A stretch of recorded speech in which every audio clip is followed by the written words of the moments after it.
I do also have a problem with my voice because my voice is 88 years old, so.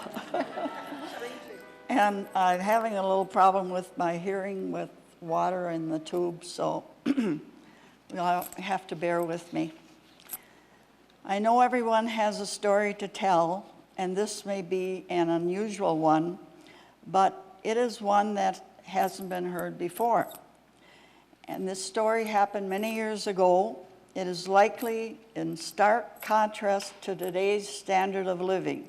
However, I think difficulties in life help to build character, and it makes one a stronger person. And so I'm not really a speaker, but I can read. Growing up in the Depression years, when I was born in 1931, the Depression was well on its way. My family was a farming family going back to the mid-1850s in Wisconsin. Our farm was 1 mile south of the village of Institute on what now is known as Country View Road. Many of the farms in the neighborhood were owned or mortgaged by the Federal Land Bank. Local banks didn't necessarily loan money to farmers, so the farm, with much hard work, provided a bare living. There never was much cash available, but at least farm people could feed their family. Things were harder in the cities where many people depended on the government to feed them. It was hard work on the farm, mostly physical. I don't remember any overweight farmers. I never thought we were poor, but our way of living was very frugal. And all our neighbors were in the same position. Some had more and some had less than our family did. As a child, I was happy and accepting things as they were. After all, I lived in a beautiful area with fields and woods to explore and enjoy, and I had a favorite dog who was always with me.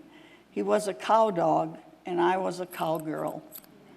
In the summer, we walked through the woods, following the cow paths, taking cows to different pastures. I had many chores to do each day. I helped to carry in water after hand pumping the pails full for drinking, cooking, and washing clothes.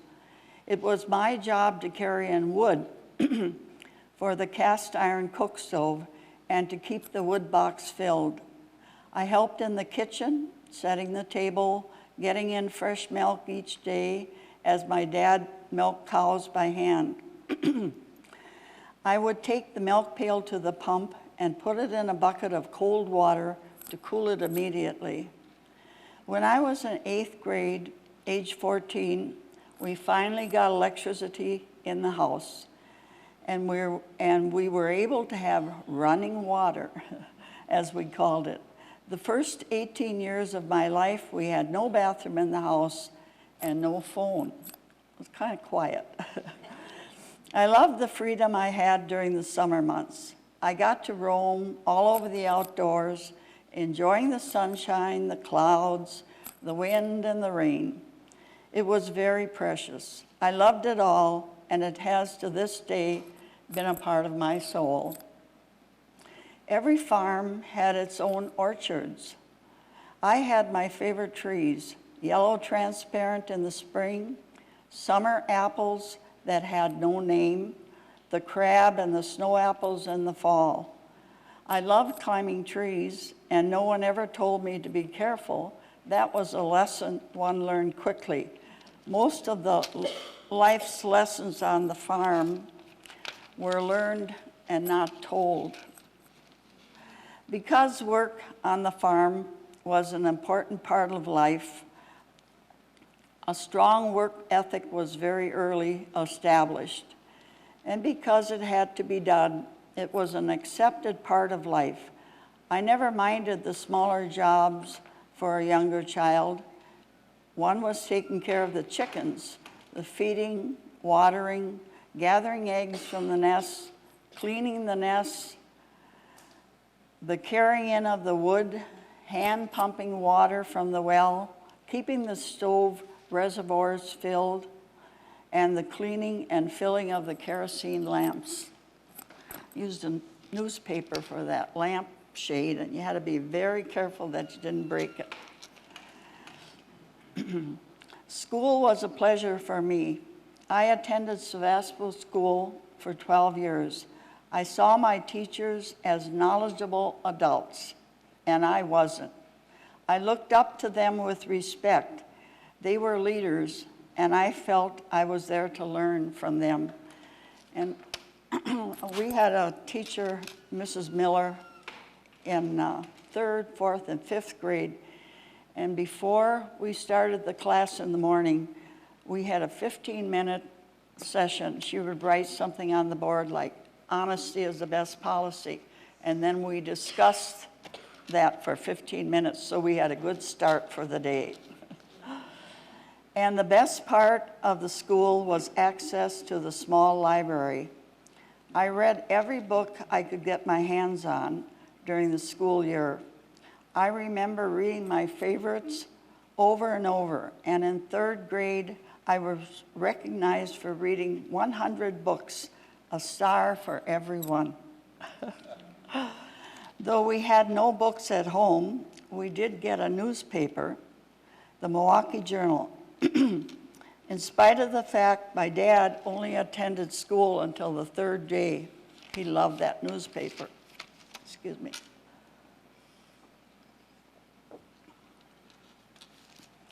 We had a country store 1 mile away, was the Joe Strand store at Institute.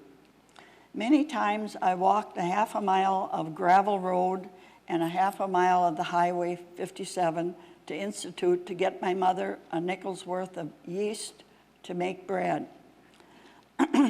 Other items that were bought were the flour, sugar, and coffee, and not much else. After all, we had our own meat, beef from the cows, pork, ham, and bacon. Every farmer had a lot of pigs, milk and eggs and vegetables from the garden. Everyone's wardrobe was minimalistic. As a child, I had 1 pair of shoes for the school year and barefoot for the summer. It wasn't hard to pick what dress to wear when it was natural to pick the clean one. Brown cotton stockings in cooler weather, held up with a garter belt, maybe a sweater, and a wool jacket for winter. A pair of galoshes, rubber boots, to wear over shoes in the winter. And that is why the closets in the old houses were very small. You didn't have much to put in them. Where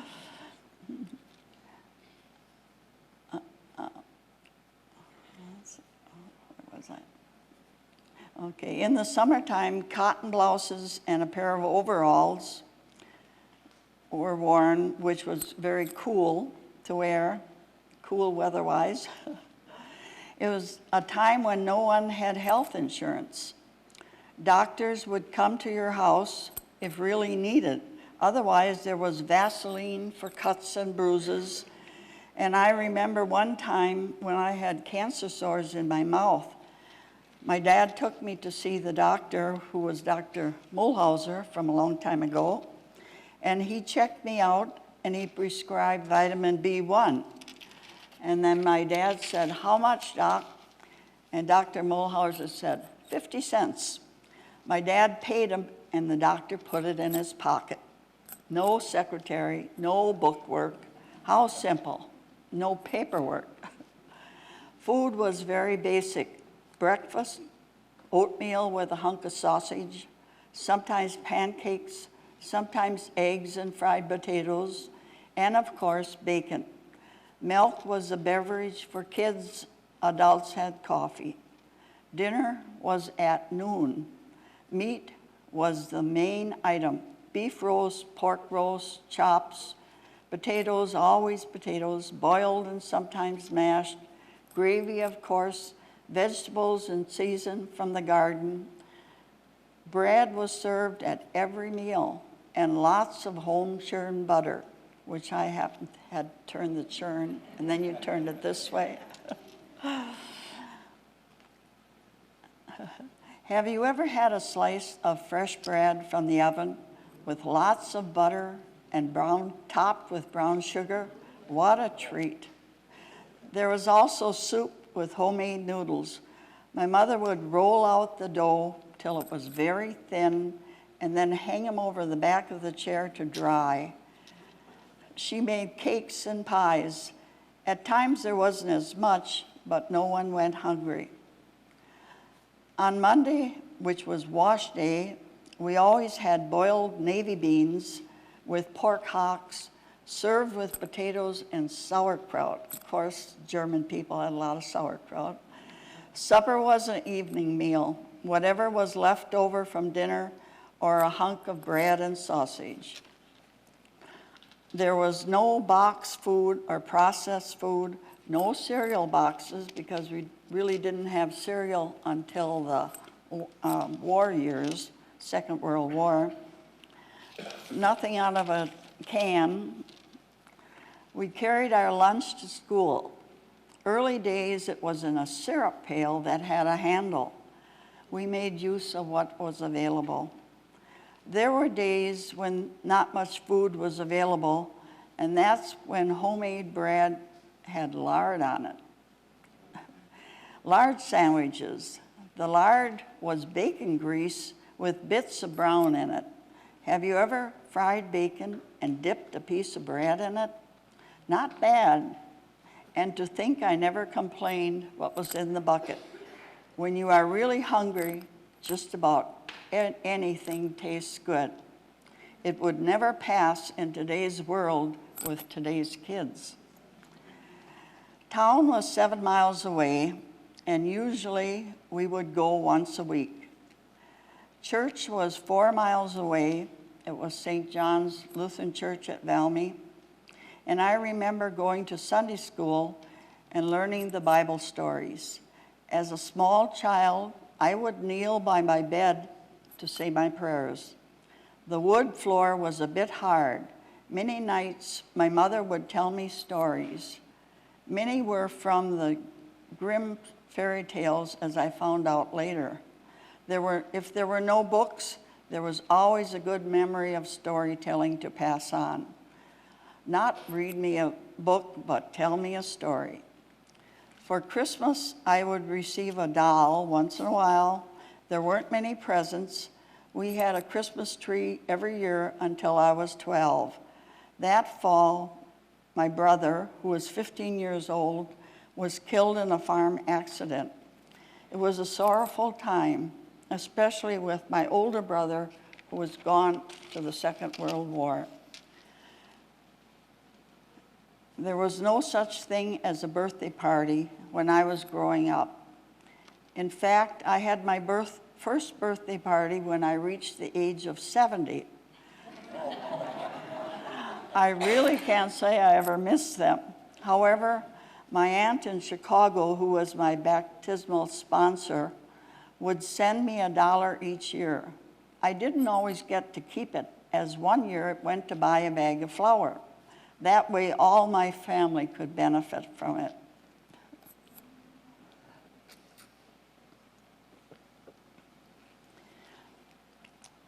I find lessons I learned as a child more or less stay with you all your life. They are the basic part of who you are. I still enjoy the same things I did when I was a child. I was very blessed to have parents and family who cared for me. I can't say I ever felt neglected or deprived. I learned to be accepting of present circumstances. My parents never said the words, "I love you," and there was never a moment when I ever doubted their love. It was shown by their words and actions. It was just understood. It seems when you are a child for a long period of time. It is just the rest of life that disappears into time. And in spite of my hard times as a child, I survived, and I feel I'm all the better for it. And I had a couple other little things I thought of later. Nowadays, many people have no qualms about taking help or a handout from the government. The last thing most farmers during the Depression would do was to apply for relief, as it was then called. That would have been a strike against their pride. The fact that they couldn't provide for their families. They knew who was taking government relief in the neighborhood, and they prayed they would never have to stoop that low. I was 11 when my brother Ray, who was 11 years older than me, was drafted into the Second World War. My dad had served in World War I, so he probably had the strongest feelings to part with his oldest child, for God knew how long. I'm sure my mother felt desperately sad also. As it turned out, it was over 3 years. He served in the Pacific area, and they most likely wondered if they ever would see him again. Ray was wounded twice and received the Purple Heart. As it was, he only lived to be 51 due to after effects of malaria while he was in that area. I had a brother, Elroy, who was killed in a farm accident in 1943. He was only 15. The Army wouldn't allow my brother Ray to come back for the funeral. Most likely the battles on the islands that were being fought were in full swing. I don't think my parents ever were the same after this. It was a time of terrible sorrow. After my brother died, the next person had to step up, and that was me. I helped to feed the calves and so on. The following summer, as I turned 13, I took a new job. How many of you ever had to learn to drive a team of horses? Someone had to do it. We were getting in the hay, and that was me to help. This setup included the team of horses, the wagon, and the hay loader was the third thing. The hay loader was a machine that picked up the hay and rolled it to the top of the wagon. Then the farmer forked it to the front of the wagon until it was loaded. There was a hay rack on the front of the wagon, and as the load of hay grew, the driver had to climb this rack up like a ladder. That was also me. It was the first time I ever had a job like this, and I was plenty scared. My dad encouraged me, and that helped. I don't think I ever had this on a job resume. I also drove the horses on the ropes that regulated the hay fork up when you put the hay away in the barn. I had to drive down the hill with the horses to carry the fork load up to the tracks on top of the inside of the barn, and then the rope was tripped, and had to take the horses and bring them back up the hill while handling the thick ropes. I have one more thing here. It's going pretty fast. When I was in 5th grade at the age of 10, in the spring of the year, I contracted a scarlet fever. This contagious disease was promptly given a quarantine, probably from the health department.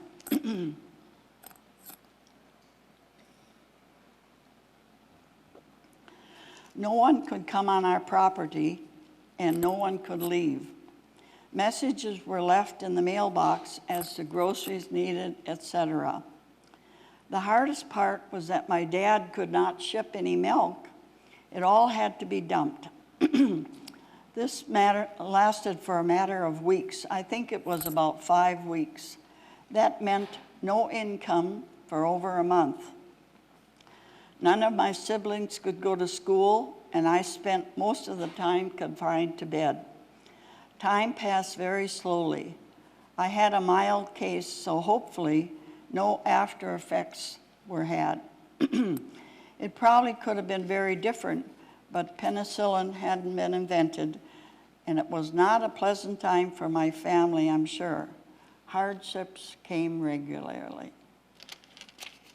So that's about, when you write it, it takes a long time. When you read it, it goes fast.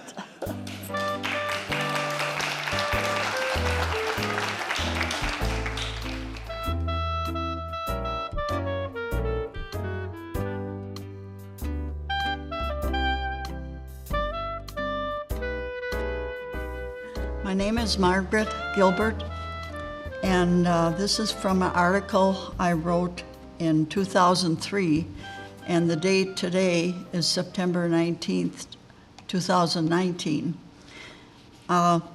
This is my neighborhood. I grew up a mile from here on Country View Road, and after I married, I lived on County T, and now I live on Country View, a mile and a half from where I grew up and a mile and a half from where we farmed. So I'm right in the middle. The name of the article is Life on the Farm in the 1930s and the 1940s. Farming, it is all around us, and it takes many shapes and forms and twists and turns. It affects our lives in many ways. A good share of people have some connection to an agricultural background. For me, farming has been in my life for as long as I can remember, for generations back, and most likely for generations to come. The memories come rushing back. Growing up with wooded acres to roam, and roam I did, freshly cut hay fields and grain fields to run across with bare feet as fast as I could so as not to feel the stubble, lying on my back in the hayfield listening to the birds flying over me as I was warmed by the sun, the wind tossing the hay back and forth. Of the 7 farms on our end of South Country View Road, 2.5 miles long, that were active in my youth, not one is still an operating, working farm. Most of the land is still farmed. Some of it has reverted back to brush and woods. When I was growing up, every resident in the country lived on a farm. It was a definite way of life. Having come through the Depression, it took a lot just to hang on to a farm and to feed the family. It was more of a means of survival than a business, which it is today. Also, in order to survive, farmers had all the worry of getting chores done daily, crops planted and harvested, dealing with horses and harnesses and simple machinery, and keeping it in constant repair. In the morning, come rain or shine, storm or the bitter cold of winter, animals had to be cared for. Even in the course of time, if a son had to go to war or death occurred in the family, cows had to be milked and fed.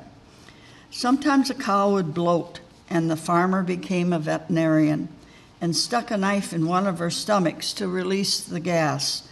I saw my dad do that a few times. Sometimes the veterinarian was called, and the bill was hard to pay. Our well-liked veterinarian often lowered the monthly bill so the farmers had an easier time to pay. Old Doc Humpke figured that at least he would get some payment. Can you see any veterinarian doing that today? We have often enjoyed telling that true story to our present veterinarians that come to our farm. One time near Christmas, Dr. Humpke, the veterinarian, took me to town and let me pick out a doll that he paid for. The doll was especially cherished, and so was the veterinarian. Gift giving was on the light side for holidays.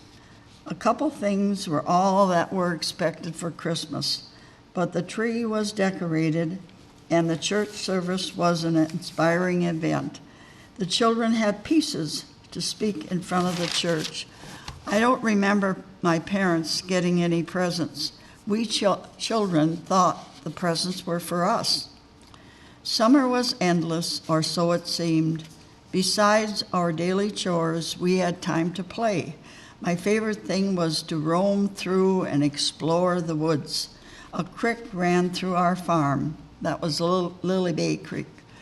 In summer it would dry up, but the big mud hole in the middle of the woods lasted somewhat longer. It was fun to walk through the gushy mud and to study the insects. As a child, it seemed I was always watching cows or taking them to pasture.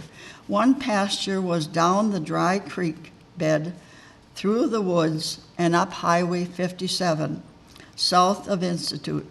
The cows grazed both sides of the road. In the late 30s, there weren't many cars, and they weren't going very fast. My dog Shep, who was a large, beautiful border collie, would bring the cows up from the rear while I went ahead to stop the cows at the gate. Watching cows meant to guard them in an area that wasn't completely fenced in. That was a boring job for a young girl. My dad would tell me how lucky I was. I imagine a time to relax looked good to a busy, hard-working farmer. Another job I had was to carry in wood. When I came home from school, our big black cook stove needed regular stoking. The reservoir needed to be kept full of water, which meant getting water in from the outside well. Many pails of water had to be carried in. There was no need for any outside exercise programs for farm kids. Tractors were hard to come by, and most farmers had their horses for farm work. My dad used to break in horses for a man we all knew as Oscar the Horseman. Part of the payment for that job was a pony we were furnished. That was fun part for my older brother, who especially loved horses, and for me. One day I remember was Mickey, our Shetland pony. He didn't have the nicest disposition, and he would rather be in the barn eating hay instead of being ridden. One day after saddling him up and riding him a short distance, he decided he wanted to return to the barn. He turned abruptly and threw me out of the saddle. Only my foot was caught in the stirrup and I was dragged along. Luckily, my dad was nearby and finally stopped the pony and carried me into the house. No bones were broken, just a lot of scrapes. Mickey wasn't around very long after that. A quite formidable task for women on the farm was wash day. First, there had to be enough wood hauled into the wood box, making sure the wood stove was burning fiercely. Then, by pumping water at the well and carrying in buckets of it, the copper boiler was filled. The homemade lye soap was grated in, and the white clothes were boiled. In the summertime, the heat in the farm kitchen made it unbearable. That is why most farmsteads included a summer kitchen. Later on, we had a Maytag wash machine, but earlier, my mother used a scrub board that was hard on the knuckles. No wonder women had arthritic fingers as they aged. Clothes were put through a hand wringer, then rinsed, then put through the hand wringer again. I remember having to turn the crank on the wringer. One time, I even got my finger caught in the gears. After that, I was more careful. Clothes were hung on the line outside, or even spread on the bushes. That was in the summertime. In the winter, clothes that hung outside on the lines froze and later were brought in the house to finish drying that the wind and the cold couldn't do. Evenings after chores were done, My dad would come into the house to rest and read the newspaper. We could ill afford the paper, but had no radio until later on, so it was important to keep up with world events. My dad would sit in the rocking chair and put up his feet. I would love to untie his shoes and remove them. Then he would read his newspaper and I would brush his hair. He enjoyed that, and so did I. I got to hear him read the news of the day and to spend some personal time with my dad. Other times he would come into the house and say, "Ma, who should we visit tonight?" Being a German-speaking person, he couldn't say the V very well, and off we would go to one of our neighbors and enjoy each other's company. If there were no children our age to play with, we could sit and listen to the adults talk, and then the reward. A treat was served before we went home. That was really appreciated back then. So we all sat at their kitchen table and had a piece of cake or pie. Nothing ever was bought.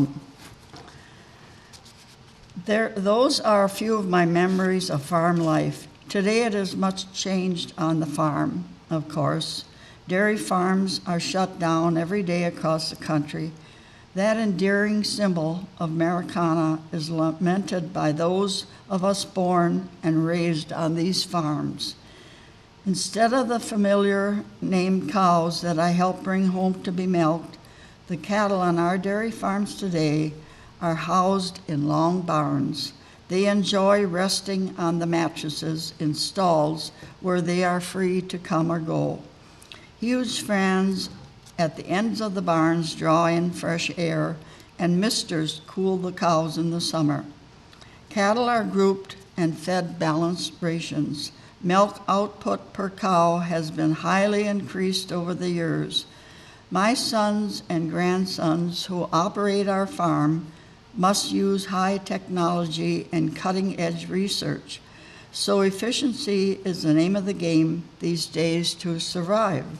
A farmer must be much more than a tractor driver or a milker. After many generations of farmers on both sides of our families, we continue to farm.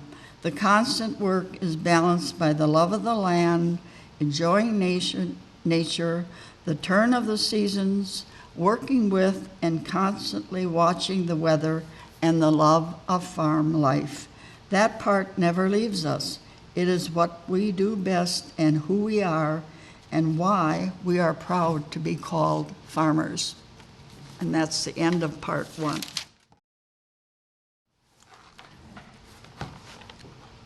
Farm life during Depression years. And this was written as a second part in another edition of the Peninsula. It is very early in the morning. The eastern sky is beginning to show signs of dawn's light. The stars are still faint in the heavens, and it is time to get up and get going. Lots to do on the farm today. No alarm clock is needed, as a farmer is a creature of habit. Shep, go fetch the cows, and the precious farm dog does his job. The cattle are kept in a nearby night pasture, and Shep loves his work also. First things first, and it is milking time. May not need that lantern if it's too dark. May need that lantern if it is too dark in the barn. No electricity and no electric bill to pay, just the price of kerosene. While the farmer hand milks, he has time to think, time to figure out how the day may go, unfold, and what the workload will be. Things are stirring in the house also. There is plenty for the housewife to do. Always, there is the urge for accomplishment. The fire has to be laid in the black cook stove. There was a warming closet above and a reservoir on the side containing warm water from previous firings. The oven was deep and dark. Shiny silvery metal dressed it up here and there. It was my job to keep the reservoir filled with fresh water from the outdoor pump. I had to carry armfuls of wood after school each day. I must admit, I tried to get as much wood in an armful as I could. If there wasn't kindling chop, I knew how to use an axe. Work on the farm was not to be questioned or even complained about. It was an accepted fact of life for the children. Each did their part, so maybe I'd rather be reading a scarce book I could latch onto, but work came first and you just did it. So perhaps today was the day the thrashing machine was coming. Nothing could be more exciting. While we waited, we listened for the first sounds of it approaching. The countryside was so quiet. Other than the sounds of the cows or the chickens or the wind blowing, sound could travel quite a distance. Hardly a car was seen or heard. When the thrashing machine was sighted, a shout would go up. Much had to be done before thrashing began. Days before, it was planned which neighboring farmer would come with a team and wagon, who would just bring a fork to load the wagons with bundles of grain, or come to carry the bags of grain up to the granary. It was a day of hard work and sweat and dust and noise, but no lack of camaraderie and laughter. It was an immense job to feed the men and the thrashing crew. There were 2 huge meals plus 2 lunches. Large amounts of potatoes, meat, and vegetables were served, plus pies and cakes, and of course, fresh bread. My parents went all out to serve a lavish bread. Must have been a little neighborly competition. Although Depression years were long ago, they did exist. They were hard and difficult years. We managed to live through them, and it was never very easy. There were few creature comforts, and everything was a struggle. Every farm had to be self-sufficient to some degree. It was a matter of working for survival. We did have our fresh milk every day. We churned butter. We raised pigs for meat, plus a cow that could be spared for beef. And we had chickens, both for eggs and for meat. The garden was a lifesaver, and much canning was done. Even meat was canned. We only purchased items such as flour, sugar, or coffee, and not much more. Much mending was done on socks as well as on clothes. Good work habits were established. We had our fun times and found pleasure in small things. These things make up my fond memories. In the evening, my older brother and I would sit at the kitchen table drawing pictures on our nickel tablets, 5-cent tablets. He could draw the most beautiful horses, and I would try to copy him, even though I didn't always succeed at that. The kerosene lamp would cast soft shadows as we passed the evening away. Going up in the haymow on a rainy day, just nestling in the loose hay and listening to the patter of rain on the barn roof was a simple pleasure. It was a good place to read a comic book and take a kitten along for company. These and many other memories are imprinted on my mind, signifying a more simple but just as happy a time as could be. Even though every day was a bit of a hardship for my parents, I feel it was a great time to grow up in, and I have many fond memories as I look back. I think the hard times made us to be grateful for what we are and have today. The end.